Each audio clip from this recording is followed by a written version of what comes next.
Creative, skillful, and exceptionally funny comedian who is a multiple award-winning comic act who began his career as a singer, believe it or not, in the group. Ladies and gentlemen, let us welcome into the studio Acapella. Give it up, give it up, give it up, give it up. I have to say something first before we start this conversation. Okay. There's this thing about you guys having a TV personality, and then when you're having interviews, you're just very cool, calm. Bruh, we ain't here for some cool, calm people. You have to maintain the energy. You understand?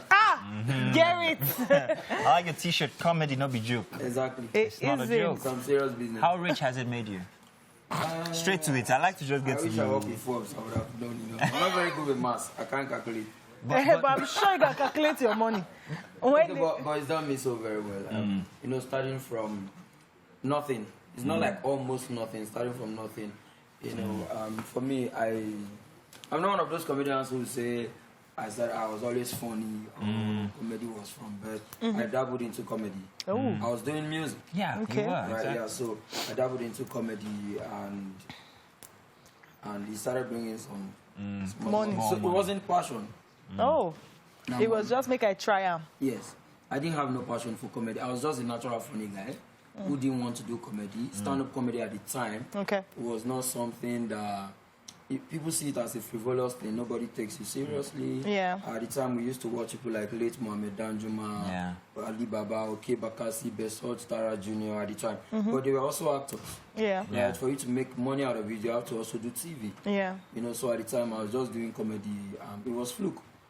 You know, so, but one day, I went to, you know, I had an acapella group. Okay. That was where the name came from originally. I had an acapella group. We used to go sing with like 5. Okay. And every time you go to perform, it was for free. Wow. So one day, these guys called me to come and host their concert as the MC. Yeah. And that was the first time I ever got paid for being a talented person. Wow. I'm sure you know what happened to the group afterwards. Yeah, well, But we're talking about isn't it brave that he actually admits the fact that it wasn't passion? Yeah, Not everybody would, yeah, exactly. No, it Because wasn't. you know, people will give them, and that's not disputing that people don't have passionate stories. It's just that people watching want to know, like, do I always have to go after something because I'm passionate about it, or because sometimes I'm just hungry and I just need to pay bills? And now talking about your moving into comedy, as much as it wasn't passion driven. Have you ever had a moment where you felt, maybe before a show, that you feel like these people are not going to get this joke, or this joke is not going to be funny? I think it's something that happens with every comedian, down to the highest professional comedian. I've been doing this for 19 years, but till tomorrow, every time you want to go on stage, there is a 5 seconds fright that comes in. Yeah. Like, what are they expecting? Yeah.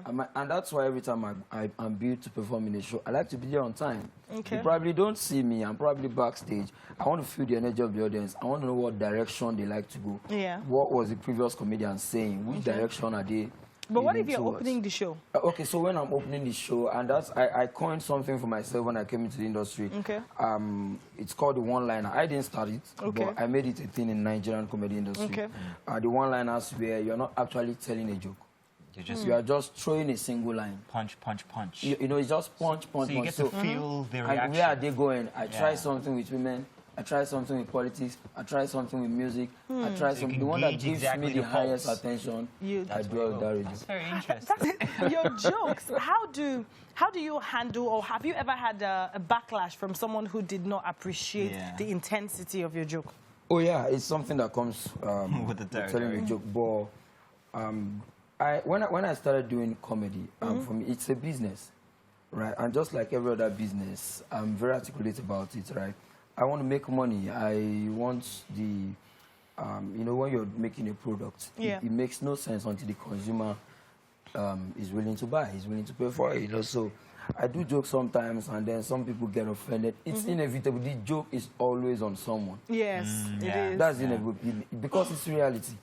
Right? Yeah. The one that makes you laugh that he's frowning at. I tell the next one, he's laughing at your frowning. Very true. Joke's on you now, because that video you look like as if you're chopping up. Did Corona do anything to you? Why did you lose weight? Oh no, I had to lose some weight. Okay. I had to hit the gym. I got bigger than this a whole lot. Wow. Yeah, after a while, you know. And you know how it is with weight loss thing. I did it and did it on.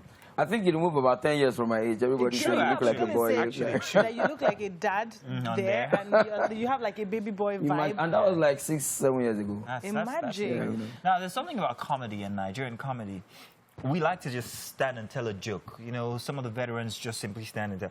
But with you, I see that you're very observatory. You like to move with the joke. You like to do that and that. And that's the kind of comedy I actually like, where it's not just about the intellectual sense of it or what the audio part of it. It's also about the observatory part of it, the person, the character, how he moves. It's like a dance and a song.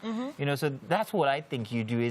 Would you say that gives you an edge over other comedians? Oh, yeah, maybe, because I came in the era when comedy was not really a big thing. I was a very little boy. How old were you when you started? I was 17. 17? Yeah, I started as a teenager, you know. At the time, you have the likes of Ali Baba, Oke Bakassi. I think at that time, the rave was Agodai, Basket Mouth, you know, at the time, you know. So when we came in, that time, social media was not much of a thing. There was no social media, apparently. Along the line came social media. And so those days, when you go for shows, there was utmost attention from the audience. No distraction. You needed to engage them. It's the comedian and the comedian alone. Right now, you are in a show. Almost everybody has their phone. They're doing this. It's So you annoying, have to isn't go it? extra to get 100% attention. Very true. Because as they are watching you, one flip, they are moving to the next social media comedian. Very You know, true. so Very you have to true. do all of this to keep the attention on yourself 100%. Speaking about shows, we know you have a show coming up. Yeah. So tell us about that. Okay, I have a show coming up. It's actually this Sunday, Acapella My Mic and I. Oh. It's a show I started doing 5 years back. Okay. It's a one-man show, One-man actually. show. Yeah. Fabulous. Where I come to perform for 1 hour. I'm a comedian that likes to tell my stories. I Okay. tell my stories from reality, from our struggles. And since early 2020, I've not done a performance in Lagos due to the coronavirus. Yeah. A lot of things has gone down, right? You know, so this another edition is the 4th edition actually, where I come to tell my story, your story, our story, our struggle with the coronavirus, everything that's been going on. You know, so it's happening on Sunday at the hotel, and this one is called the August meeting. Shit. We have to dress up. You understand? Because rappers. we're bringing comedians. We can't from, wait to see it this Sunday. Yes, I have quite a number of young comedians who come to open the show if I get on. Yeah. So I'm bringing comedians from all regions of Nigeria, from the south, from the north, from the west. Fabulous. You know, and so that's why I'm calling it Supporting the young August breed. meeting. Everybody's coming to assemble to tell their opinion about what's going on. Okay. Let's do a short break. We still have, of course, Acapella here with us. He'll be staying with us throughout the games. Yeah. Oh, Have yeah. something very interesting. We also want to showcase our in-house. What?